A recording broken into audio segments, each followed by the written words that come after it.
Welcome back, everyone. I hope that you have managed to stretch out a bit and rest.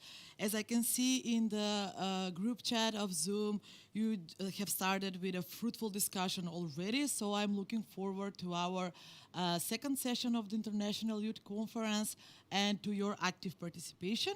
My name is Anelia. I'm a member of the Youth Alliance team, and I have been a part of the organizational team of the conference in the past 6 years.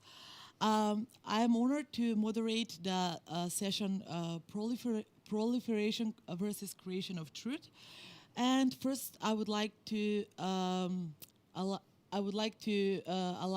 would you allow me to dive you in a bit in the topic and why we have decided to have this kind of topic on our conference. Together with the International Preparatory Group and my dear colleague Biljana, we have discussed a lot about the pandemic of COVID-19 and what is challenging us in these times. So one of the biggest challenges was the misinformations and the fake news which were spread out during the pandemic. And going even back in the past, in 2016, with the Brexit vote and the presidential electoral elections in US, were highlighted that the misinformation are now has affected the news and the political narratives. New information platforms fit the ancient instincts people have to find information that syncs with their perspectives, that make us very vulnerable to accepting and acting to the misinformation. And I would also like to say that the fake news are the ones who are affecting a lot the young generation and the Generation Z, because we are very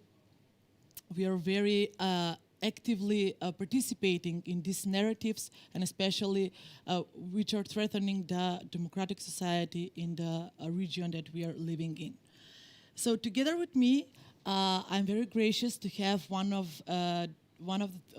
in my opinion, one of the two most biggest experts on the topic, Mr. Ognjen Janeski and Mr. Gianni Riota. But we will have their intervention further, and now I would be very honored to kindly invite you, together with me, to watch the video message of the President of Republic of Slovenia, Mr. Borut Pahor, and his addressing on this topic.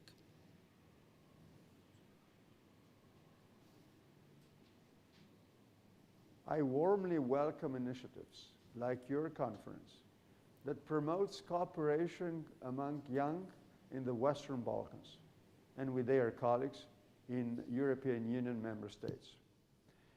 Such gatherings, even though virtual, greatly contribute to better understanding among young people in Europe.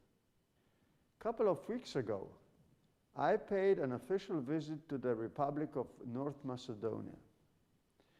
The main topic of discussion with my friend and the president and other politicians was enlargement of the European Union.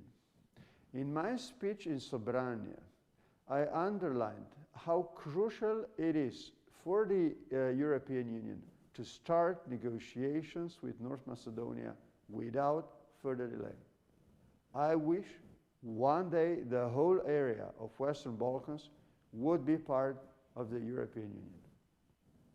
You, young people in the Western Balkans, in Europe, and all around the globe.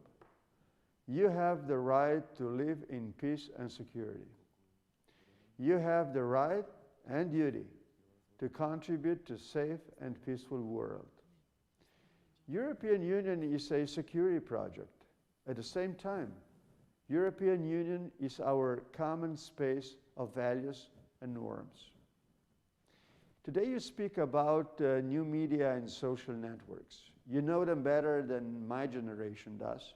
However, I followed the development of social media with great interest. Media, be it printed, electronic, digital, or in a forum of social networks, have always shaped the world we live in. At the core of every media is freedom of expression, media freedom. I am and I will always be a strong supporter of this fundamental human right. The exercise of freedom of expression is, as any other human right, limited by the same freedom of expression of others. That is why we have to keep and preserve the secret principle of communications, respect of dignity of other people, avoidance of indecent messages, hate speech, fake news, etc., etc. This is equally or even more important in time of global pandemic. It is really up to us what kind of digital society we will have. We shape it ourselves. Instead of using hate speech, we can decide to use love speech. It is up to us. Let's try and see what happens. Social media are not responsible for populism, fake news, extremism, hate speech. We, every one of us, can contribute to the better world.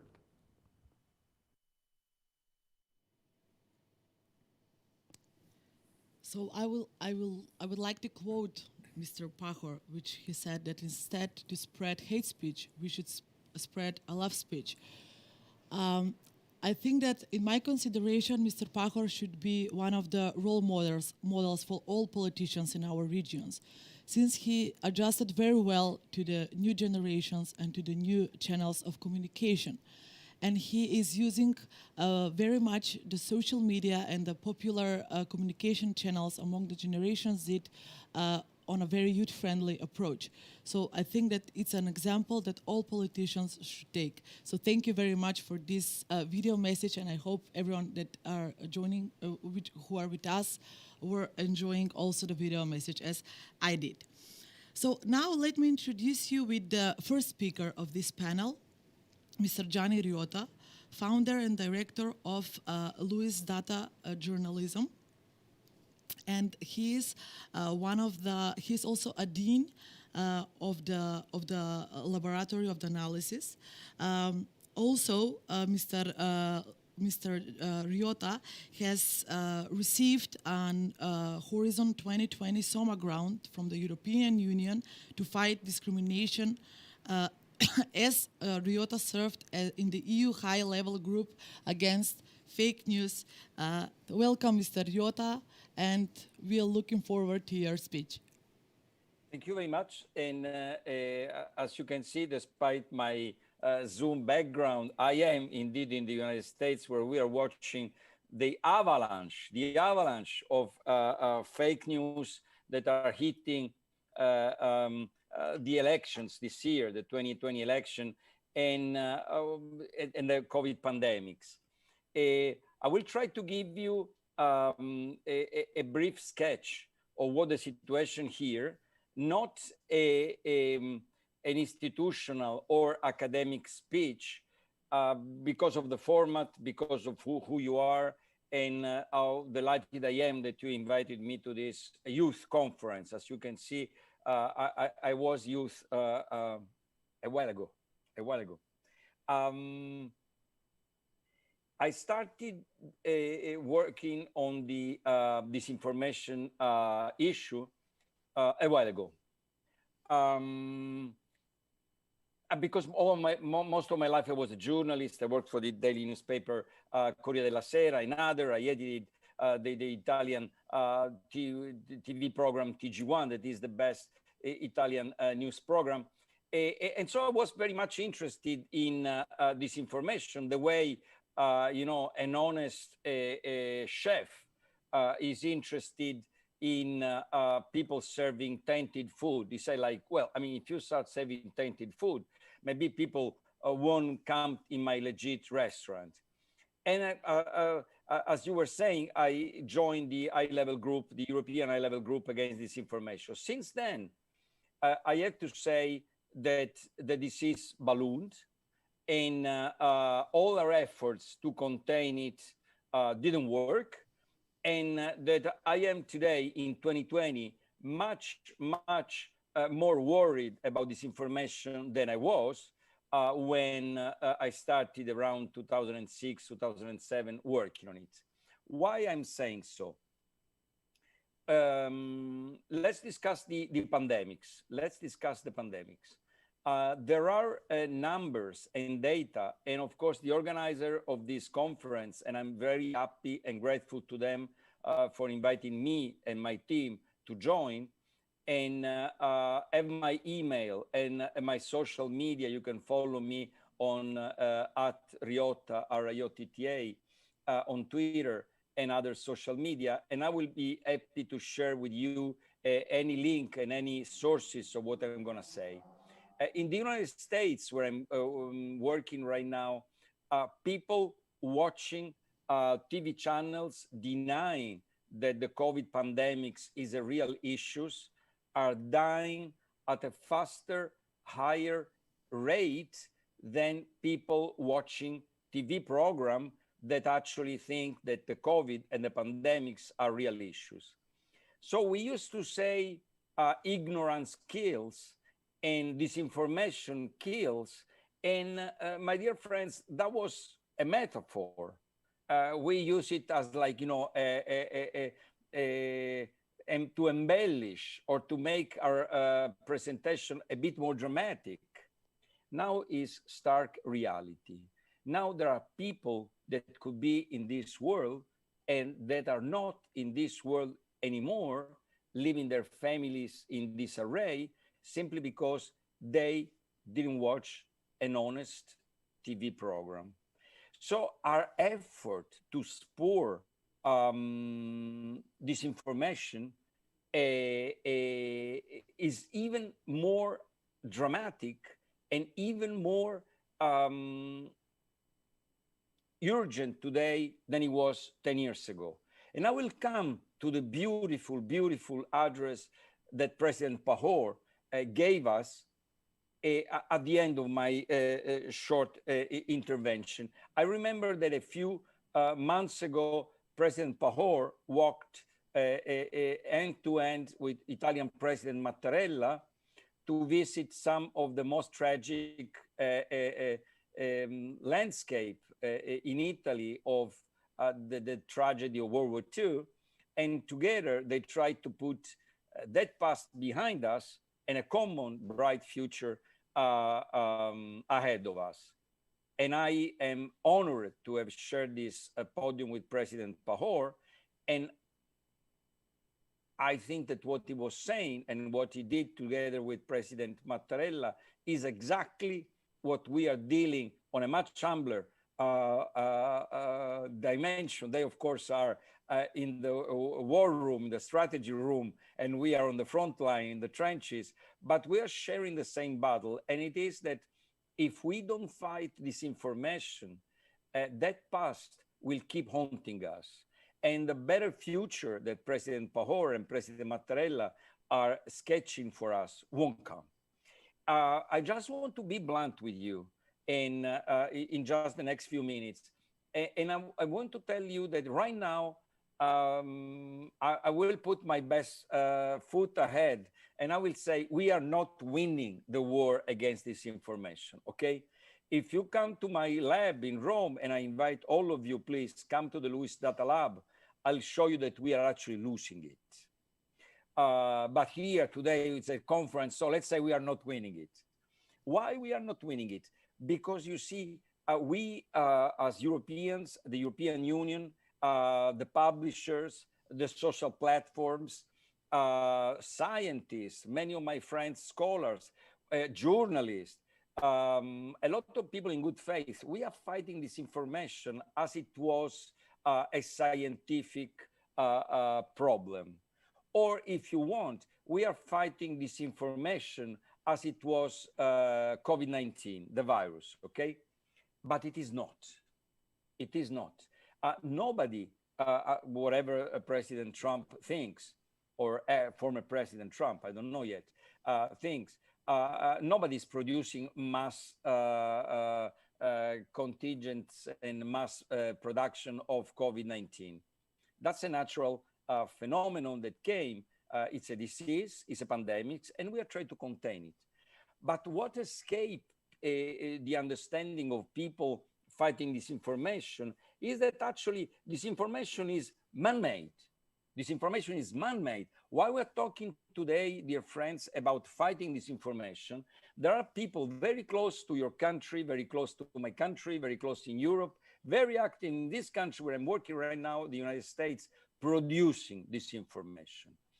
And so disinformation is a cultural and political phenomenon, is not a natural phenomenon that God sent on us, or fate or destiny, whatever you prefer. So in order to fight it, we have to adapt as fast as disinformation makers, as the disinformation labs, that I want to warn you, they are very rich, they have powerful countries and powerful lobbies and powerful economic interests behind them, and a lot of smart people helping them. So they adapt, they adapt. If Europe sketches a code of conduct, I was one of the guys writing, I was looking for the pen that I used to sign it, but I don't write it. Here it is. Here it is. You see, when we try to sketch the code of conduct, I use this pen that an Italian general, a good friend, gave it to me. As soon as we sketched the code of conduct, the puppeteers of disinformation changed tack, and they went on different. As soon as Mark Zuckerberg of Facebook or Twitter start putting labels, this may be not true, this may be not true, they change tack, they go to different channels. And so they adapt much, much faster than us. I want to leave you with some tips on what we are supposed to do. And then, of course, I'll be very happy to listen to your questions if there are any. The reason why we are not winning the war on disinformation is because we are fighting the war of on disinformation the way the Americans fought war in Vietnam, meaning that you cannot win an army of guerrillas fighters with a regular army. That does not happen. Well, people say it happened in 1956 in Malaysia with the British. Okay, but that was the exception. It's not the truth. Even the European experience vouches to that. And we are doing exactly that. Disinformation makers are guerrilla fighters. They act in swarms. You close a gate to them, or Facebook or the European Union or a publisher closes a gate to them, they swarm to another opening. They find another front, they open another front. So we have to adapt to that kind of guerrilla style swarming, and we have to, use a multidimensional approach. The banking, of course, is useful, and illiteracy, of course, is useful. What we are doing today, making people aware that the issue is important. Journalists, my former profession, have to be much, much humbler. They have to be we have to be much, much humbler. And we have to discuss with people, not just from an ivory tower, saying like, I'm telling you that this is the truth and blah, blah, blah, blah, blah, ramping. No, but simply humbling, discussing. I discuss with people that are Novaxer. In 10 years ago, I would say like, go to hell. I mean, you want to discuss with me, go to hell. Today, I engage them in discussion because if I don't engage them in discussion, I'm going to lose their community. And if I lose the community, I relinquish the community to the disinformation field. We have to build these anti-disinformation observatories, like European Digital Media Observatory that was just launched. I see in the advisory board, and we have to have a community like this. Again, we have to have conferences and meetings and talks like that. But eventually, once we have done all this, we have to do what President Pahor said. He was much more romantic when he said, like, let's turn then I can be, let's turn the speech of hate in speech of love. And I can say, I can take this great message and try to, conjugate it for you, saying we got to regain trust. We got to regain trust. If scientists say, wear a mask, and people don't trust scientists, they won't wear a mask and they'll die.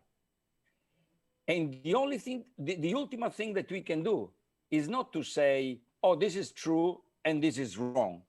It is to rebuild trust.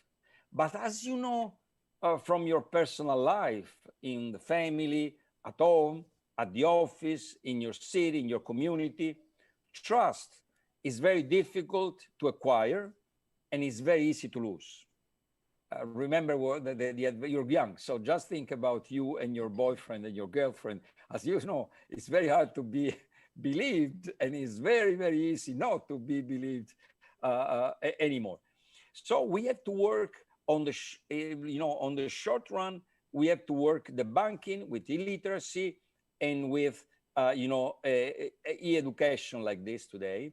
In the long run, we have to work, as President Powell said, love, hate. We have to work on rebuilding trust. This is a strategic effort, but we can make it.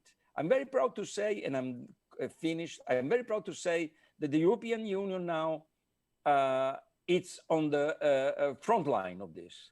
Russia, China are spreading, both as governments and as private lobbies, disinformation all over the world, and they have the anti-disinformation program active.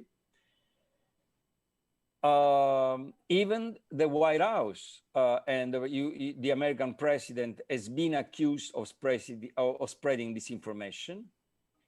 And in this environment, I'm very proud as a European citizen that we have been the beacon of fighting disinformation. I stop. And I'm very glad that you invited me. I'm very happy to be with you. And I hope that today is just the start of a common work together against disinformation. Thank you. Thank you very much, Mr. Riota. We will come back with you when we will open the Q&A session, but I would like just to emphasize that there are a lot of comments and a lot of discussions going on in the chat. So there is a very nice debate among two participants of whether the fake news are mostly affecting the younger generation or the older generation. So we will come back with you with this question. And now I would like to introduce you with my second speaker, physically here in the studio, Mr. Ognjen Janescu, journalist and a very dear friend of Youth Alliance, very dear friend of mine, TV host, human activist, founder of one NGO for lobbying for cannabis and green politics, also an author of Personal protocol for development, COVID-19 and protocol. and self-protection of journalists during COVID-19 pandemic, a karaoke host, and all-time grandma's favorite person in North Macedonia. So, Ognen, welcome. I love the last two things that you announced me by. Thank you very much, Anelia, for this wonderful introduction. And thanks to the colleague Gianni and to the President Pahor for the introductions and their parts. Can I start, or you have something else to say? We would like you to address more about the social media Super. as a trait or a threat. How do you see it? And there was one very nice subtopic that we have come up while we were doing the program, and it was the effect of the social media on the politicians. Okay, super. So, is this the new sex, drugs, and rock and roll for the politicians and for their behavior on the outlets? Yeah, thank you very much for the introduction. I would not take a lot of time by this, and I will just say yes. Just kidding. When I read the subtopic about social media threat or treat, I really wanted to be addressed as by trick or treat, because maybe it's not as a threat, but it is as a trick. Because when you look at social media, they were designed and they were made so we can all use them just to find our friends or to stay in contact with and to be with them all the time, so they can be just a part of our lives, even when they're not physically here, when we are as an expat being around the world or something. But this thing, from being a treat, it just became, by being a trick, it just became a threat. I won't say that I'm on the side. I won't say that I'm standing on this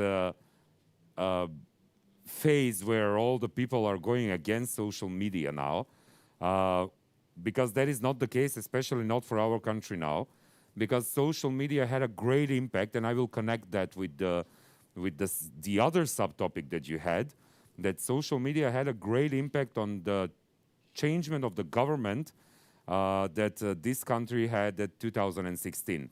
And by this, I have to say that all those demonstrations that we had, everything that was happening around in 2016, there was no possibility for that to be that successful if there were no social medias. If there was no Facebook, if there was no Twitter, Instagram then wasn't that big part of our lives. But then they were a treat.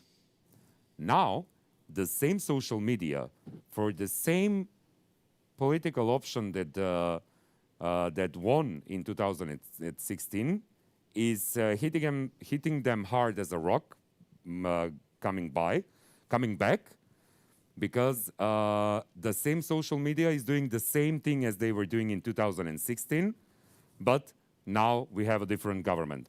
So it depends on the point of view from which side are you seeing it. If you're in opposition, then you're seeing it as a treat, because the opposition and the social media are always going by side by side, supporting each other, going against the things that are hurtful for the society. But if you're seeing it as a governmental political party, then it is a threat to you, because this is going against what you're doing, and you cannot be out there too much, because the negative things are always coming around. By personal experience, I will put this political part aside, because I really would like to see the perception of the youth and all the 80 participants that you have, and I'm really glad to be part of this 18th International Youth Conference, because it has been a touch to my heart for a long time now. From personal experience, I just paused, I just took a break, not an official one, but I took a break from social media, especially Facebook, and especially Twitter, because maybe for the other countries, especially the Western ones, Not so much the United States, but probably France, Germany, or other EU countries, Twitter is still a very good source of information and a very good base for debating some small things, but just putting it out there and starting the movement. For us in Macedonia, Twitter is not that anymore. Twitter is not starting the movement. Twitter is not out there to be a source of information. It became just some base of hatred. It became just some base of it's not being helpful anymore. I don't want to use harsh words now, you see, because now Twitter is only doing all the negative things about any kind of action that you see in your society here in Macedonia, any kind of action, but only looked about it from the negative perception. And this became a problem for me because I was filled with negative emotions, with negative thoughts, and I was always worried about things and stuff like that. And especially because all that negativity comes from profiles which names are not theirs, which profile pictures are not theirs. So that is why I took a break from Twitter. I just log in from time to time once per month to see what's going on and what's happening. But I just took a break from that. When it comes to Facebook, you have a situation now where Facebook, it is not a threat, it is not a treat, but it can become very tricky to use Facebook. I had a debate with high school students 2 weeks ago, I think, at this particular topic, not by being threat or treat, but about the social media versus the traditional media. And this debate came to the conclusion that nowadays, especially the youth, the young people that are from, let's say, 12, 13 years till 20, 21, they don't use Facebook that much. And if you go into some foreign countries, and whenever I've been working around outside my home country, they weren't using Facebook that much. They were using more Instagram, they were using more Twitter, or maybe they were just doing these conversations on WhatsApp or Viber or anything. Now Facebook is, let's say, like a club for elderly people, like where people just have their opinions. Like the biggest question that UK had after Brexit was the issue of elderly people taking the narrative, and youth, the youth thinks that this is why Brexit happened. And many will say that that is why Trump happened in the United States. And many will say about many things in foreign politics, in international politics, that is why things happened. So now you have Facebook as a place for elderly people and their opinions, and the youth is not that very much loud, but still, whatever became of our society before social media come to the stage, now the same thing is happening to the social media, especially on Facebook. Now, all the problems, all the things that we wanted to learn from and not to repeat them as a society, as a group, on the streets, in the assemblies, in the during all conferences and stuff, that is not the case with the streets anymore, but it is the same case with Facebook. So I took a break from Facebook, but I cannot do that because it helps me a lot. So don't take my opinion or my judgment as negative. I'm just trying to be objective here when it comes to social media.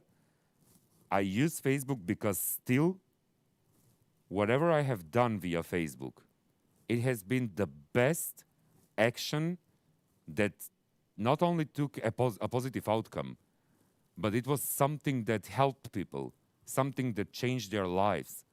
I mean, there are many examples that I can mention, but there was this one example 6 or maybe even 7 years ago, where a legendary music singer from our country, sadly she passed away, but she has seen the positive outcome of that. Because of Facebook, she took the national retirement plan from the state, and she was awarded with that just because more than 20,000 followers and supporters via Facebook made an action, so she won't be forgotten in an elderly home. So you see, this is still a case for Facebook. This is still a thing that can be done, and it can be very positive. But it's much more difficult now. Now, Instagram and all the influencers there, and all the people that are using Instagram via the IGTV or whatever they use as a social network, maybe even TikTok, they have a very, very big influence on youth. And this is probably what we have to learn from using Facebook, from using Twitter, not to repeat the same mistakes with these social medias like Instagram or TikTok, or maybe Snapchat, not that much, but TikTok and Instagram, especially Instagram. Not to repeat the same mistakes. Not to make an echo chamber where you just have this opinion from people, from Karen on Facebook, let's say. You just have Karen on Facebook, which is the expert, and Karen is the one that replaced all the scientists, all the investigating journalists. Karen is the one that replaced all the experts. Now Karen is your expert about vaccines. Karen is your expert about politics, about bioengineering, about cosmos. Karen is the same expert that can talk about art, or maybe can talk about agriculture. How to use your vehicle while growing tomatoes, or how to go to space, and she can give suggestions to Elon Musk how to visit Mars. And this is the problem with social media. This is the threat on social media. All those Karens out there, we have to find a way not to repeat the same mistakes, so we won't have Karens on Instagram. So we won't have Karens on every other social media that will come broadly accepted and that will be especially influential on youth. It's not about the Karens. It's about what Johnny and President Pahor said. It's not about the hate speech, it's about the love speech, but at the same time, it all comes from us within, from the inwards. If you want to change the outwards, you have to change from inwards. Whenever you see a news information, whenever you see a news bulletin, whenever you read a title or a subtitle, you just open the text. You just read everything there. Then you open another text on the same topic, and you read that text. I know it's probably time-consuming, but at the same time, it is our obligation. Because whatever we like, whatever we share, whatever we comment below, this is an action that we're doing. And this action can change society in a positive or in a negative way. It is our own choice that we make if we're going to do the positive or to do the negative thing. Because this is really important. And we see it nowadays. We saw it with the US elections in 2016. Macedonia was the most popular country in the world. And we are seeing it again in 2020. The same thing. And every other country, it doesn't matter where do you come from which country. You have seen that in your country. You have seen those actions. So you have the choice to be Karen on Facebook, on Instagram, on Twitter, or you have the choice to be the person that actually cares about something and it's only talking about their expertise and they're sharing it with the social media. And we are just giving ourselves out there so we can push someone maybe to follow us and to do the same right thing afterwards and continue our efforts. I don't know if I was in the time frame, You was. Yay! Thank you, Thank you. Ogden. So there is a That was too serious. Okay. there is a huge discussion in the Zoom chat. So before I open the Q&A session, I would like to launch a poll and to see what's your opinion on two different questions. Just to warm up before the Q&A session, and then you will have the opportunity, all this discussion that you are throwing on Zoom, to transfer and to interact with the speakers, because you won't have any other opportunity very soon to... Is it okay? Okay, they are waving. Okay, it's okay. So one of the questions is, except for communication, what do you use social media for? Advocacy, news and information, networking with decision makers, or you are an influencer? Is there someone who is influencer in the group?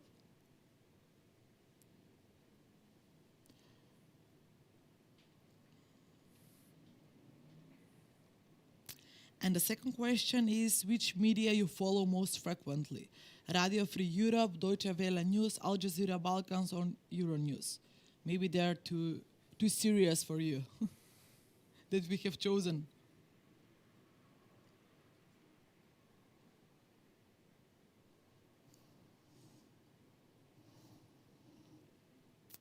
And we are waiting for the results.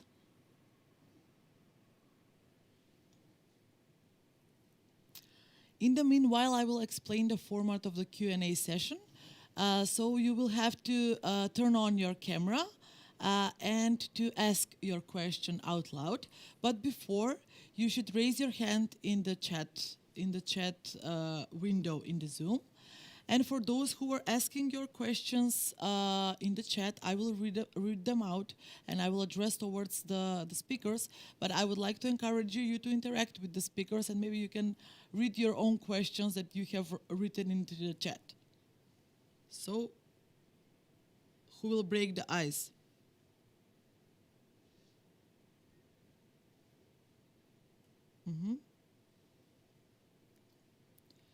Okay, since there is no any raised hands, as I can see, I will open the chat and I will read the first question towards Mr. Ryota. It's from Anna. And the question is the following. Apart from the conspiracy-related fake news, social media gave floor to every person present objective data in the way they understand them, leading their audience usually to wrong assumptions. For instance, there are famous Greek people, like artists, that use data from the Ministry of Health to show that COVID-19 is not any different from the common flu, or even scientists that approach the pandemic in a different way. There is a specific way to analyze existing data, whose responsibility it is. Mr. Ryota? Thank you. Just say Gianni, please, and Okay. remind me, how do you pronounce your first name? Okay, Anelia. Anelia. Yes. Okay, I will go straight to the answer. And I said that when we started this conference, Onion, I was very envious of your jacket, very envious of your jacket. Then I was very envious that you are a karaoke master. I saw your reaction on that. Yeah, but never invite me to join you, otherwise your community will never join you again. I said, like, who was that guy singing? Okay, so you will be the last one singing then. Exactly, no, because I mean, me and singing is not exactly a natural talent. Yeah.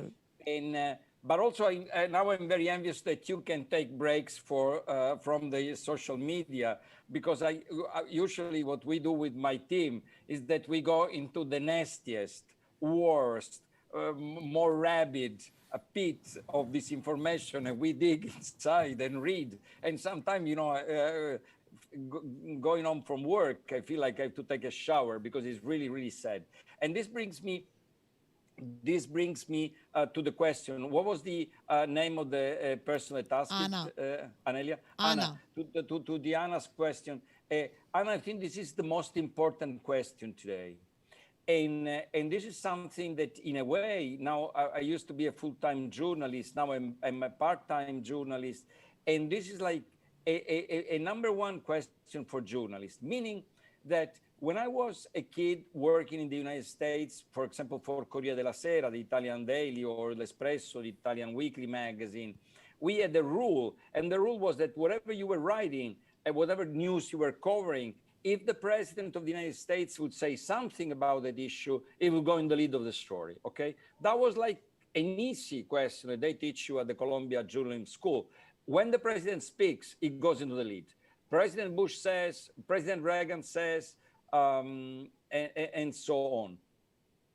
But today, what we experienced in the past 4 years, and this is true also for my country, because I've heard this information spread from Italian prime ministers for the past 20 years, or this is true for England with Prime Minister Boris Johnson and other democratic countries. What happens when the leader of the democratic country spreads disinformation?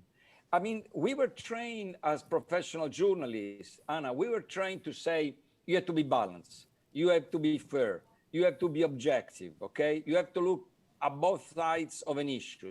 And I still think that these are valid teachings. But now we have come to the point to say that there cannot be, equidistance. There cannot be objectivity between something that is true and something that is false. If you say, if you're a VIP or a celebrity, is saying, well, this is the flu, this is false, because, I've been traveling between Europe and the United States for the past 4 years, and the flu never stopped planes, never stopped airports, never stopped the flow of communication, and COVID does. So this is not the flu.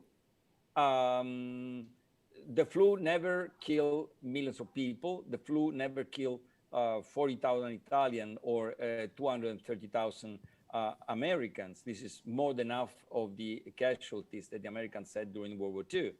So we have to take a different tack, and we have to be, this calls for us to be bolder.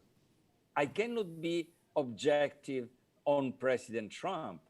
Number one, otherwise my daughter skins me alive, but also I won't serve my readers. I won't serve the people that follow me on the social media. When Trump lies, I have to say, with all due respect, this is not true. And so when, established sources, politicians, celebrities, VIPs, people that are very popular, say something that is a lie, we have to point that out and to take some flack. If we have to take some flack, we have to take some flack. Thanks for your question. I would like to add something if you, yes. Thank you, Johnny, for that. You just gave me a really great idea on something that I can follow up with your answer. There is this echo chamber, there is this social bubble that we live in. It's not only on social media, it's also in our social life that we have in real time. And the same thing is that I have been communicating with people on TV, because I'm working on television for 20 years now. And more than a decade, I've been working with call-in shows, which is a TV show where people are calling me and we talk about different topics. What I have learned in those more than a decade and more than 10,000 TV shows that I've made so far, and also with the social media in comparison, you never go with a starting point of taking people with the same amount of education and thinking they have the same education as you do have on some level or some topic. You never go when you argue with someone about if we should inject ourselves with bleach or if we should drink bleach to destroy COVID, as Trump said. You never go angry with people. You never attack people about being stupid or being, I don't know, intense about this idea. You just educate. You just give your opinion. Be calm. It's your idea of giving the information. You just explain to them, why is this false? Why is this a problem? Take your facts, give the facts, and just plant them there. Because misinformation, fake news, as Trump would said it, this is something as a seed that he plants in everyone's mind. And if you do not know the topic, for example, I'm not a bioengineer. If you say something to me that bioengineering is genetically wrong and there is this idea that we're making aliens, I will say maybe, I don't know. Maybe that's true. But you take facts and you just say to people not knowing about something, you take arguments which are factual. You take arguments that stand ground. You never talk out of thin air. You never argue with people. Don't go nervous. Don't go against it or anything. Thank you. Thank you. And I'm not. Anelia, I totally agree. I totally. This is very difficult. What Onion is saying is very difficult to do because, of course, you get angry and you want to react. But this is like absolutely right. Thank you, John. Thank you. So we have only one hand raised and many questions in the chat. So most probably the participants are challenging me to moderate student journalists, which is not an easy task. But however, You're doing a great job. But however, Nicola Passaro, please turn on your camera before. Okay. Nicola is waving, probably, no? Oh, no, it's not. Okay. Can you hear me? Yes. Okay. Sorry, there was some problem with my headphone. Anyway, my question is following. I know it's a very delicate and particular question to ask, but I want to be for a moment provocative and very curious about. Many times we tend to condemn any kind of censorship to fight against fake news and to fight against disinformation because we are son of, libertarian Western country. So we grew up, especially my generation, with the idea that every kind of censorship is totally wrong. My question is, it's really possible to avoid any kind of censorship to fight against disinformation, or sometimes it could be necessary to have, to do some stronger and harder to stop it and to stop them. This was my question. Thank you very much. Thank you, Nicola. Okay, Ognan? Ognan, no, I will give the floor to Johnny because he's more experienced in this. No, but only in 1 second, Nicola, very briefly, I remember many years ago when there was a debate about torture, right? The United States were waterboarding people. And so there was a great moral debate about torture. I remember interviewing the head of security in Israel, meaning the guy that was, in charge of people that sometimes had to be very rough during interrogatory. And he said something, Nicola, that always stuck in my mind. He said, I'm against torture, not just on a moral ground, but because it does not work. And this always stuck in my, what does it mean? That if a fighter is a real fighter, doesn't talk, and the people that talk have no information. And of course, you dirty your country with something that is unethical and undemocratic for nothing. So my answer to you is exactly what the gentleman told me a while ago. I'm against censorship, not only because it's not something that you can do in a democratic society, but also because it doesn't work. Because if you try to censor a guy that is sitting in 55 Savushkina Street in St. Petersburg, where the Mr. Prigozhin internet agency research, I visited that building, produces a lot of disinformation. You know, Mr. Prigozhin now has been indicted in the United States. He's under a trial in the United States. What does he care? He sits on top of a few billion euros. He has great connections with the Kremlin. He's called the Putin's chef because he used to be a restaurateur. And so censorship won't work online, and we cannot simply use it. So no to censorship. Ognen, you have something to add? I'm just, I will accompany Johnny here when it, because there is this big difference, Nicola, when it comes to traditional media and new media and the social media. So, because I've been working in traditional media for 2 decades now, we have this codex, we have this ethics code, and we have the laws abiding us, and we have everything that we have to follow so we can find out the truth.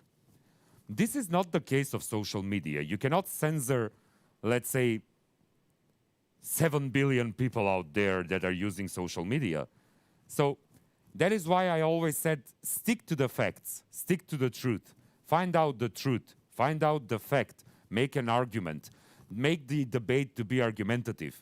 Because when it comes to finding out this truth that we journalists have to do, it is our job to follow the rules. It is our job to follow the international code of ethics that we have. So everyone follows. It is not about censoring someone. It is about following the rules so you won't be stuck and lost on the way to finding the truth. Okay, thank you. Alida Boyajic has also raised her hand, so I will give the priority to her, and then I will start reading all the questions in the chat. Hello, I first have to address my honor for listening to this kind of interaction about a topic that is really important to me. So I just want to as to all of us. So I just want you to comment the relation between freedom of expression and the spread of disinformation. So what is the role of freedom of expression in this fight for preventing disinformation? Thank you. I only have, if you let me, Johnny, I only have a very brief sentence here. Alida, you said? Alida. Alida. I have only one very brief sentence. Hate speech, misinformation, fake news. This is not freedom of expression. You do not have, I mean, you have the freedom, but by using hate speech, by using misinformation, by using fake news, you just cut the freedom of someone else's expression. Because you see, your human rights, all of your freedoms and your citizens' rights, they're like circle. Wherever you go, you just take your circle with you. You're in the middle. If my circle and Alida's circle, if my circle enters Alida's circle, then we have a problem with human rights. Then we have a problem with citizens' rights. Then we have problems with her freedoms because I'm just cutting off her freedoms by using hate speech, misinformation, and fake news. So this is totally different. Do not cross over the circles when it comes to freedoms, especially when it comes to freedom of expression. But always remember, misinformation and fake news and hate speech, they are not freedom of expression. You do not have the right to spread misinformation, to make fake news, and to use hate speech. Just let me say one thing to Alida. I totally agree, Alida, with what Onion said, exactly. And just let me give you an example of what he said. When I was your age and I moved from my native Sicily to Rome to be a cab reporter, drinking cappuccino early in the morning, there was always a guy at the bar that would say like, hey, you believe this, but don't believe this is true. And he would start like giving you some kind of disinformation. And you would pay the guy the cappuccino and you would pat him on the shoulder and then you would go home. And the disinformation stayed there at the bar. Today, the guy enters a line of disinformation and is total nonsense, goes to millions of people. So if you think that the earth is flat, or the COVID doesn't kill, or that the election is being rigged in the United States, and you say it at the bar drinking cappuccino, this is not disinformation. This is simply a cranky old guy, okay?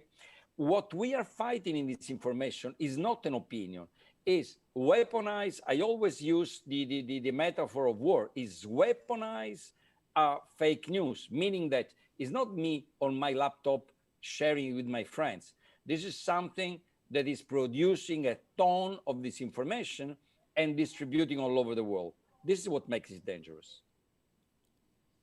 Okay, so now I will read one question, and there are raised hands. So first, because this question was waiting a lot, it's for Johnny. It's absolutely true that social media often prove to be an optimal platform for spreading fake made-up news due to illiteracy or manipulation. However, I think it's also noticeable that with the crisis of printed press, newspapers themselves try to adapt to the new social media, ritually adapting the forms of their journalism to the social interface and dynamics. Indeed, many authoritarian newspapers and media oftentimes publish articles on the media with sensationalistical titles resembling clickbaiting more and more. So I wanted to ask your opinion about this phenomena, and also to what extent do you think that the press has a responsibility to clean the information for the citizens? It's a very hard question, very interesting question. There are actually two different questions inside, and I will try to answer very briefly so that we leave room to other friends listening. I'm a total fan of social media. I'm a total big fan of the digital information. Please, when you are in Rome, come visit the digital communication school that we started at Lewis University, the data lab that we started on a beautiful campus in Rome. Come and see us. And the former editor of Corriere della Sera, many years ago, when I was torturing him to start a website at Corriere della Sera, told me, listen, we will start the website on one condition, that you don't come here and pester me about it anymore. And I think that people today are much better informed and much have access to so many better sources than when I was a young man. And so I don't have, I've never joined the phalanx of people, saying, oh, the social media, the journalism was so great. Journalism wasn't perfect. There were great journalists. I served with some of them that I'm honored to have served with. But, the situation of information 50 years ago, 20 years ago, 30 years ago was much worse than it is today. It's not better. So it's two different challenges. Quality media, traditional media, mainstream media, as you want, have to adapt to a different news environment. They are adapting. Some of them are adapting. And we have to help them adapting. At the same time, people working on social media, digital media, as Onion just said, have to realize that this is not 1995. This is not the Far West. This is not like the internet is the direct democracy environment, and the mainstream media is starch and raw. This is not. There is no old media and new media anymore. We all live in the same infosphere, as the philosopher Luciano Floridi of Oxford University calls the infosphere. We have to make the infosphere tolerant and responsible. That's what is the fight. And we can do it on mainstream media, and we can do it on new media. Thank you. And now I'm giving the word to Iva Dobrava. She raised her hand.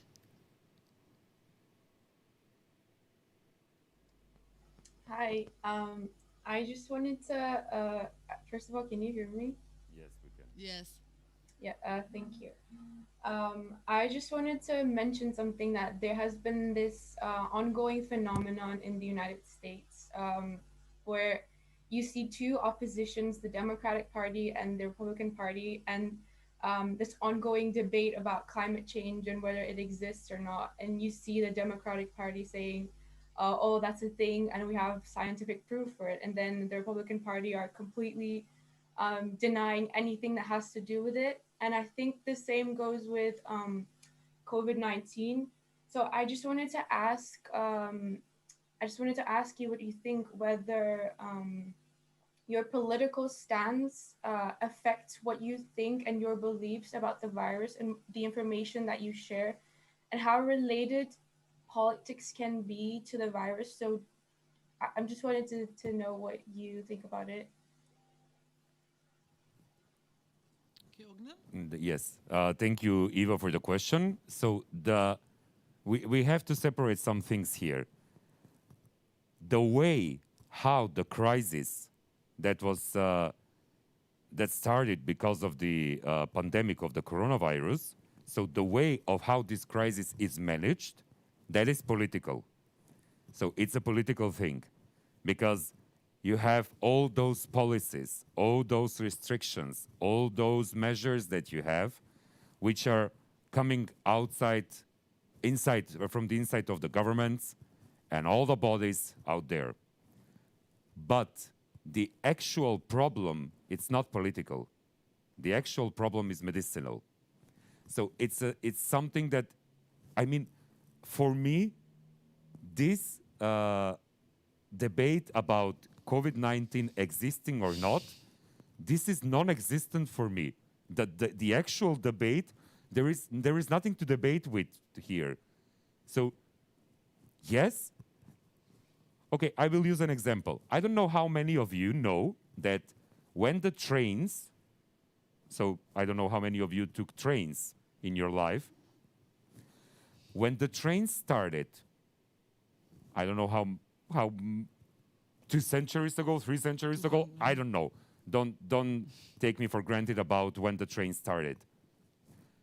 People were arguing, and just a little bit from the scientists were arguing that driving in a train in that kind of big speed or velocity, it can hurt your heart, and it can hurt, and you can get your cardiovascular problems.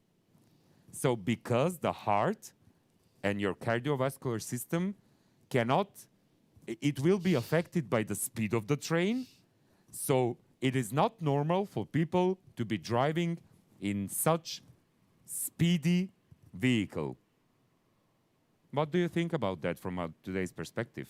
What do you think about trains from today's perspective? Are your hearts fine? Do you know people that are 90 years of age and they took the train for a long time in their life? It is not the same with the COVID-19. I'm just giving an example about an actual debate that happened in history, that people were arguing about. We just don't have social media from that time, so we can dive into the comments, as Johnny said, and we can find the most hurtful of comments about this. So this is something that is really difficult, but at the same time, about this particular situation, very easy. COVID-19, an illness, a virus, something that affects our health as an actual virus, that is not debatable. It exists. There is no argument about it, so I can put 2 people on TV and ask them, are you pro or are you con about this? There is no pro et contra about this situation. But there is pro et contra. There is positive and negative team going into clash about how we manage the crisis, how we manage to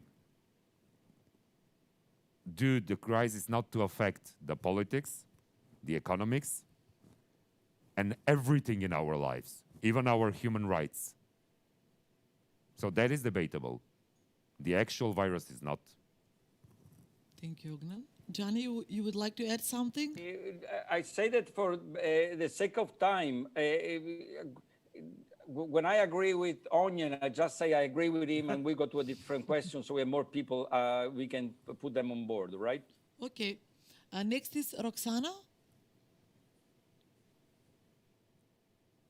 Yes. Hello, everyone. My name is Roxana Irod from Romania.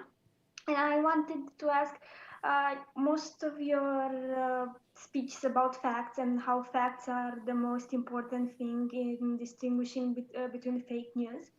But there's also the problem that there are alternative facts or that facts can be interpreted. For example, in the main news outlets, the number of COVID deaths or infections is the same number, that's a fact, but one says that is too high, one says that it's not that bad, like it compares with something else. So we have the same facts, but different interpretations. And I don't think that a solution would be to only say the fact without without an interpretation, because people don't understand the raw numbers. I have a personal experience when reading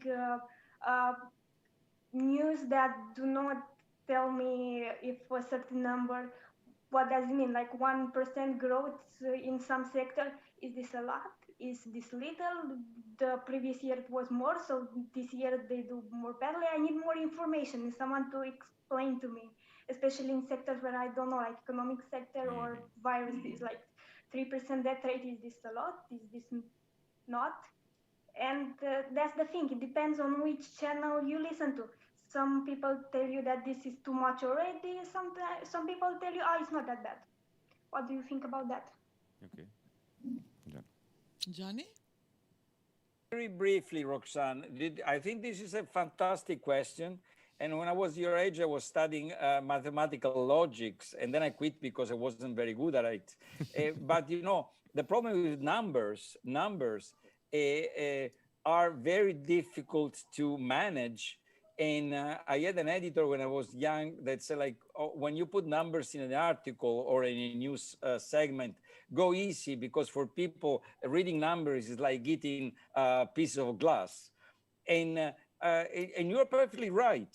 This is not something that has to do with disinformation, but this is something that has to do with how do we build a right, a decent, a viable information. Let me give you this example.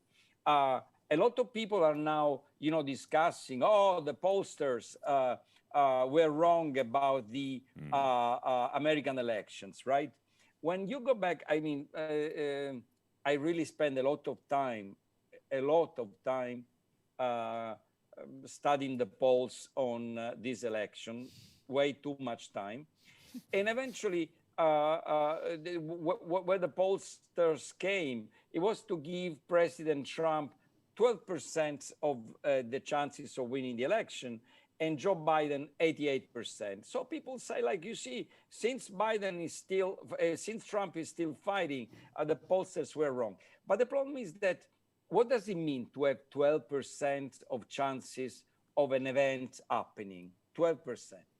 If I give you, Roxanne, a boxes of chocolate, and I say, like, Roxanne, listen to me, there are like 100 chocolates, candies in this box. 88 are the best Italian chocolate possible, Baci Perugina, Baci Perugina. Unfortunately, 12 Baci Perugina, I injected them with a mortal poison that curaro, I don't know how to say in English, that as soon as you eat it, you're gonna drop dead. Please enjoy the box. Then you take the box and toss it away, because, or destroy it, because you don't want to eat a chocolate where out of a 100 box with 12 being tainted with poison. The same thing happens with a flight, with an airplane trip. If you know that the plane has 12% of chances to be destroyed during the flight, you don't go on board, because 12% is a huge, huge percentage when it comes to killing us. When it comes to political election, becomes very small. And it's like, well, it's just 12%, but 12% is a lot. We fly because we have like 1 in a multi-million chances of having a plane accident. So we fly, and sometimes when it gets bumpy, we get a little nervous, but we fly. Or we used to fly. But 12% is a lot.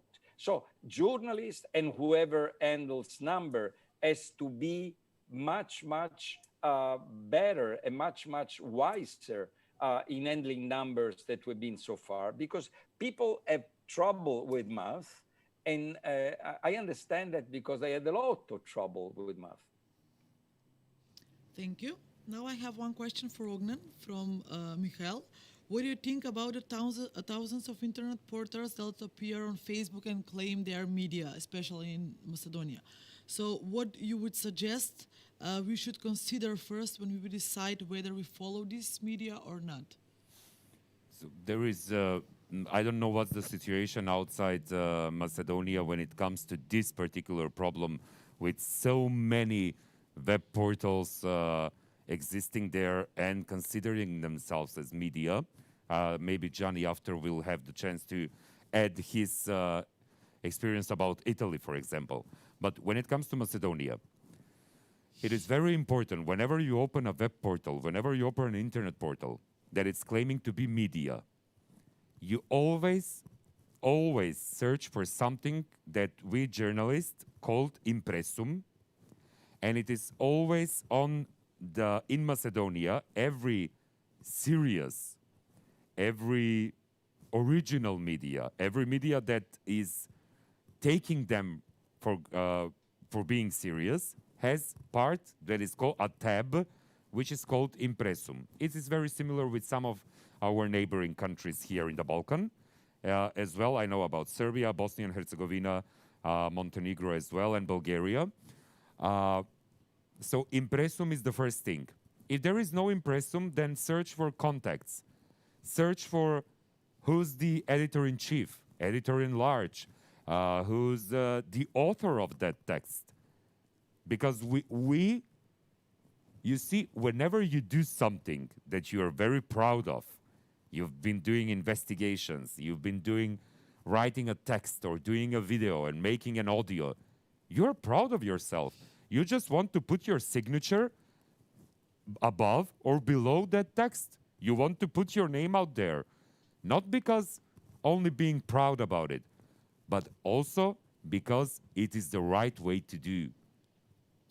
It is something that should be always signed with an author, so you can know who the author is.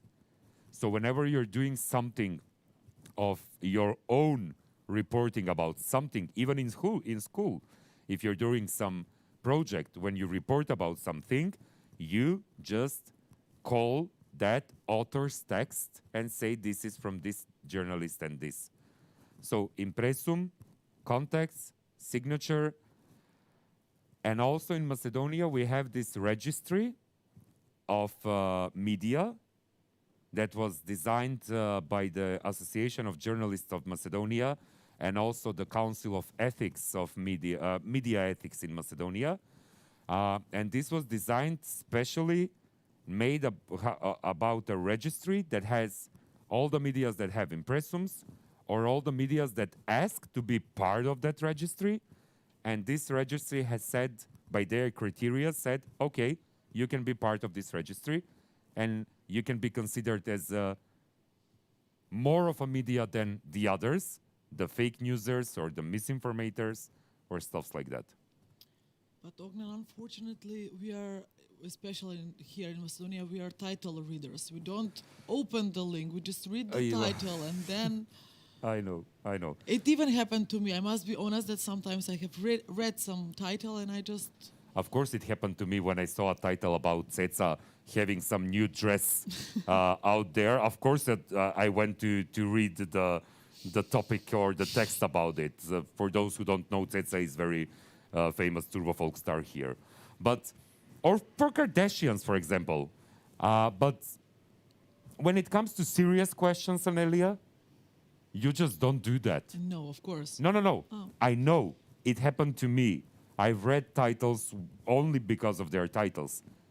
But in so many years of experience, you have to give yourself some time, put an effort for a week or two, investigate all the medias that you want to be informed by, and you will make your own social bubble, or that news will be coming only for those medias.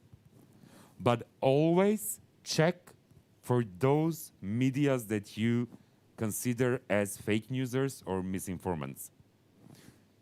Always check them, especially if they are in opposition. But don't consider them as news. You just take them for granted, but always see the other side, even if it is fake news, because the fake news nowadays, I mean, many of my colleagues, many of my friends, and many of my followers won't agree with me on this, but you also have to know what the dark side that offers cookies has written about something. Thank you. And now we have a question from the Tirana Hub. We have a hub, a physical hub in Tirana. So, ladies. Hello. Hello. Can you hear us? Hi. Okay. Hi. We have created a very cozy space in here. We're all seated on the floor, and we're very interested in in all this discussion that we're having. You're having mostly because right now we're listening. But what I wanted to say, and I wanted the opinion of our experts regarding this topic, is that I see media literacy and disinformation highly correlated to our education system, because since school we're not pushed to think critically. It's more aimed towards memorization of facts without even checking them. And most of our books now, we know that they're actually outdated, at least in the university, in the field that I follow. We're not used to research and to assessment, and these topics are really disregarded. And I think this is a problem that starts since childhood with this kind of memorization of facts, let's say, and it continues till university. And I really wanted to know this is my opinion, but I really see a correlation between these two, media literacy and our way of educating youngsters and children. Thank you, Elda. So this is all I had to say. Thank you, Elda. Johnny, maybe you can start. Very briefly, first of all, I don't remember the name of the young lady that spoke. Aliana? Elda. Yes. First of all, Elda, let me tell you how happy I am to address you, because my great-grandfather was Albanian, Arbresh. So seeing you there in Tirana, I feel at home, and I'm very, very happy to talk to you, okay? Because I've always been very, very proud of my Albanian-Italian heritage. This is what you said is true. What you said is true. And it's a very delicate issue. It's a very delicate issue. And I can give you, and I share my contact on the chat. I don't know if anybody can see them, but check them. Otherwise, I'm happy to share them with you. I can give you tons of evidence about what you just said. If you take huge political events, Brexit, the referendum of Brexit, the Italian constitutional referendum of 2016, the Turkish constitutional referendum on President Erdogan, the American election 2016, 2020, you'll see that the greatest divide is not left, right, progressive, conservatives. It's degree, a college degree, university degree, not university degree, okay? Education has become the great predictor of who we are. If you want to know, Elda, why the polls were wrong in 2016, I cannot tell you about 2020, it's too early. But why the American polls were wrong in 2016 is because the models the statisticians used were, weighted for sex, gender, census, wealth, geographic location, but they were not weighted for education. And education is right now the main divide in our society. We are all here speaking English, right? Albanians, Sicilians, Macedonians, Romanians, and English is our common dialect. Cut yourself from English, you won't be able to attend this conference, right? You won't be able to attend this conference. And so education is the number one issue. And eventually, the topic we're discussing today, this information, we tackle it with more education. And access to schools, access to higher education, better schools, better paid professors. Do you see any Europeans government putting money in education? I don't. I hope that in the Balkans, the situation is better, or what I see in Latin Southern Europe, but I don't see people and government investing money in education, and that's a pity because education is the only real medicine. Thank you. Ongren, maybe you would I like agree something? with Johnny on this, and I had the same thoughts, but he just made a very great. Great minds think alike. I don't know about me being great mind, but I will accept his great mind on this. Okay. So in the chat, there is a huge discussion about the social dilemma, the new documentary movie on Netflix.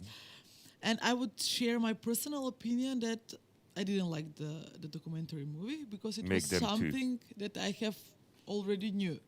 And just because it's like well done, well executed on a artistic maybe point of view, but it doesn't say anything new. And for me, it's a pity that the young people and this generation that we are representing, we are very addicted to popular things like Netflix, Instagram, and everyone who wants to create the truth.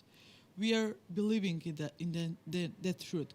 It's not always the issue of fake news, or when throughout fake news we are expanding populism, nationalism, racism, but also about common things, about what kind of jeans you will wear, then it must be something popular that's trendy on Instagram or any kind of social media. And then we as young people, we are accepting this truth like it's part of the Holy Bible. And it lasts for 2 to 3 months, and then new trend is coming. So what is your opinion? How to prevent, how to clear the surroundings that we live in?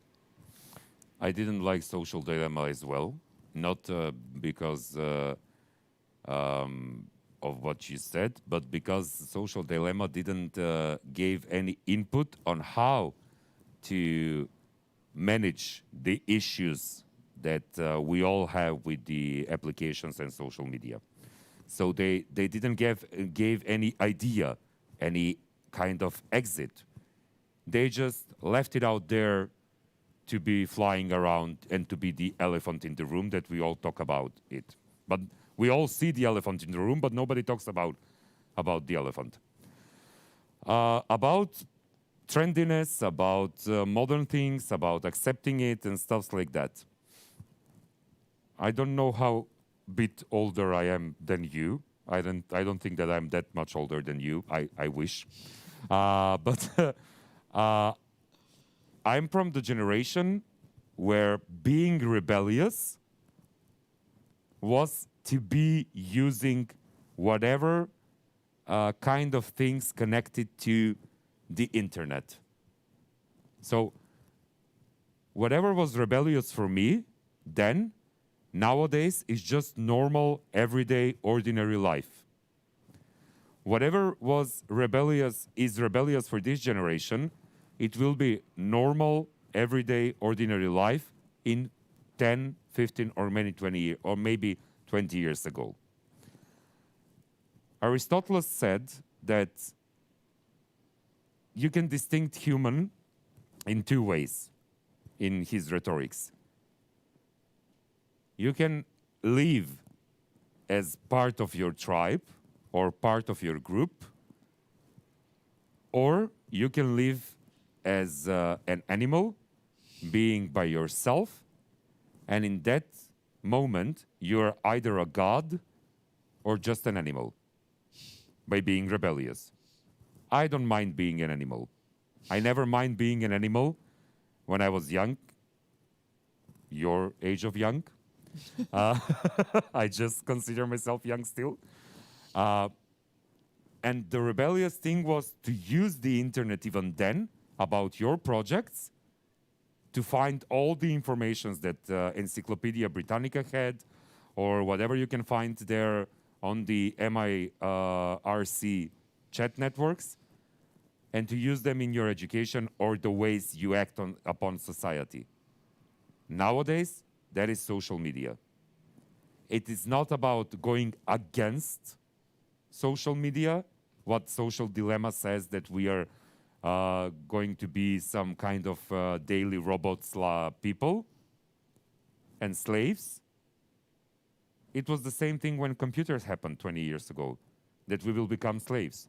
It was the same thing when radio was the biggest news network, and then the TV came, and video killed the radio star.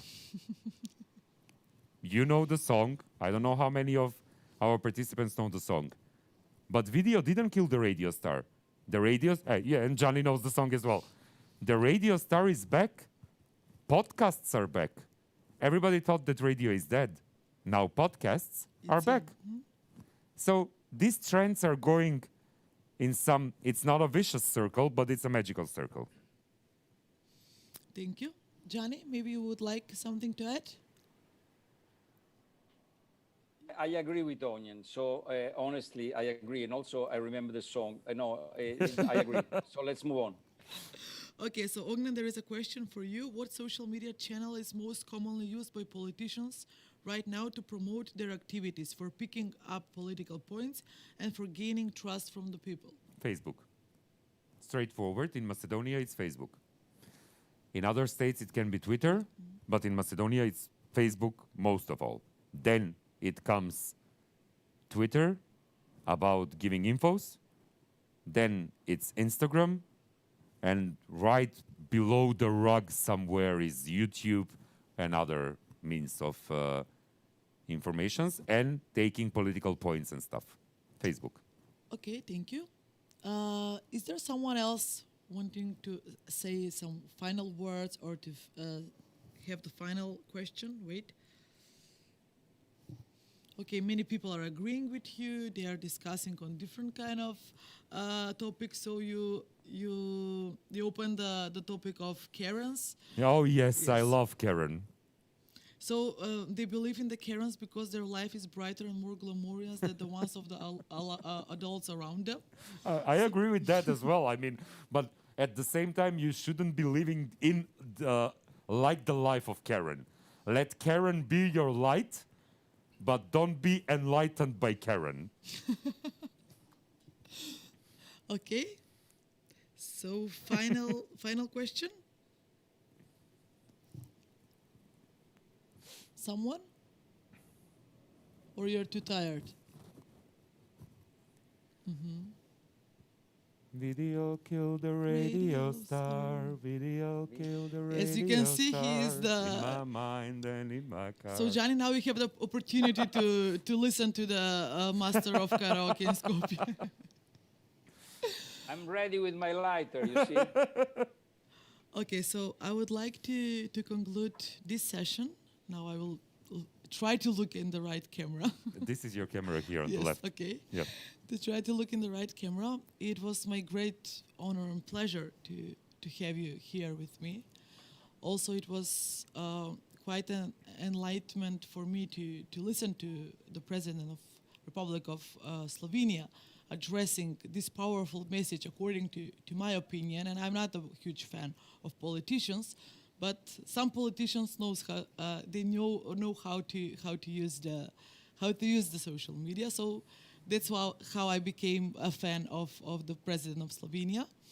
Ognen, personally, thank you for being here and always being part of the conference team and always supporting us. Thanks. This is a personal gratitude. And Johnny, thank you very much for all that you are doing with your students and for all your enthusiasm to fight against the fake news and the misinformation. And to all the participants, I'm very glad. Thank you, and stay in touch. Stay in touch. Thank you very much, and stay in touch. Okay. Of course. And to you, the participants, I'm very glad that we broke the ice and then that you are more relaxed and you entered in many discussions, many debates, agreements and disagreements. So I think that this trend should follow in the next days. And we are closing the first day of the International Youth Conference. Looking forward for the next day and see you tomorrow.